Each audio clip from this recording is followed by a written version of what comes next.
The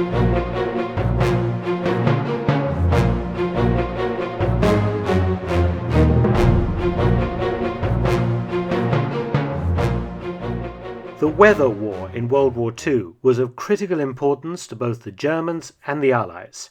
The Allies had the advantage because weather systems generally move from west to east, so they were able to predict weather patterns early to assist with military operations in Europe, particularly amphibious invasions like D-Day. The Germans used three methods to try and overcome their geographic disadvantage in gathering weather data. Method 1 was the deployment of weather U-boats to the western Atlantic Ocean, though sending reports using radio ran the risk of detection and destruction by Allied hunter-killer patrols. In combination with the U-boats was using long-range aircraft, primarily the enormous Focke-Wulf 200 Condor, to fly long missions into the Atlantic and Arctic Oceans to gather weather data. Method 2 was the insertion of automatic weather stations.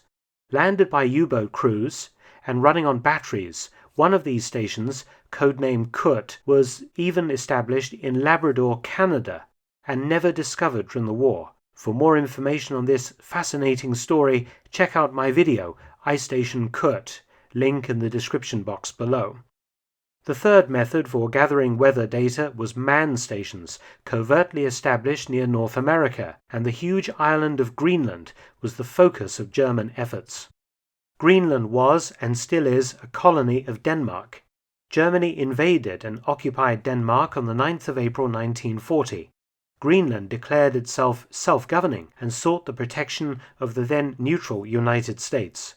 America moved quickly to secure the cryolite mine in southwest Greenland in 1940, cryolite being used in the manufacture of aluminium, or as the Americans call it, aluminum. Greenland also created its own army, the 15-man Sirius Sledge Patrol, armed with donated American rifles and consisting of local Inuit with some Danes. The first German incursion in Greenland occurred in November 1940, when a Luftwaffe patrol plane scouted Norwegian weather stations on the east coast that had gone silent, the Germans using these weather stations from occupied Norway to gather information.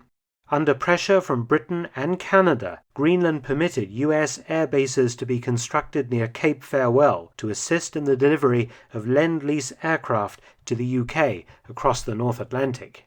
When the United States entered the war against Germany following Hitler's declaration of war on the 11th of December 1941, Greenland joined the Allies. US troops began arriving to protect the mines. A Coast Guard patrol was established and the air bases expanded.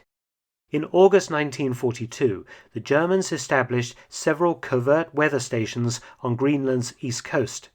Expedition 1 to Sabine Island was detected and withdrawn before the US could interfere. In autumn 1943, a German Navy station at Shannon Island operated successfully until withdrawn by air. October 1944 saw two further expeditions. The Sledge Patrol discovered weather station Holzauger at Hansa Bay on Sabine Island. The German staff attacked the Sledge Patrol, forcing them to retreat. The Germans followed them and attacked the Sledge Patrol's home base at Eskimones on the 23rd of March 1944, forcing the patrol to flee 400 miles across the Arctic wastes, while the Germans burned the base down. 3 days later, on the 23rd of March, the Germans ambushed a 3-man Sledge Patrol, killing the corporal in command. But in late April, the Sledge Patrol captured the German naval officer commanding another ambush. United States Army Air Corps bombers flying from Iceland bombed the German base, but the Germans were ahead of the Americans. They evacuated all but one man using a Dornier 26 flying boat. On the 22nd of April 1944, the German weather station codenamed Buzzgeiger was assaulted by 6 sledge patrolmen. They killed the German officer in command, but the Germans managed to evacuate the station on the 3rd of June. One German station remained, codenamed Edelweiss II. A small US task force was dispatched to capture it, consisting of the Coast Guard icebreaker Eastwind and the cutter Storis. When the US forces arrived, they discovered the Kriegsmarine transport ship Externsteiner resupplying the base. US Army forces took the weather station personnel and the ship prisoner.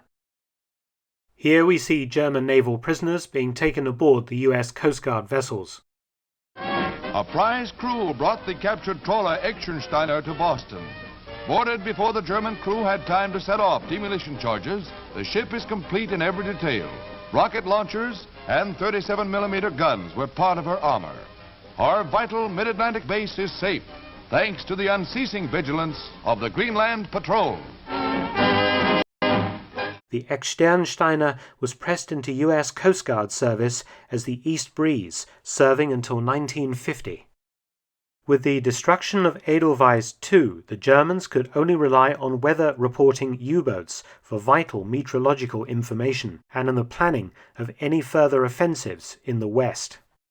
Thanks for watching. Please subscribe and share, and also help support my channel at PayPal and Patreon. Details in the description box.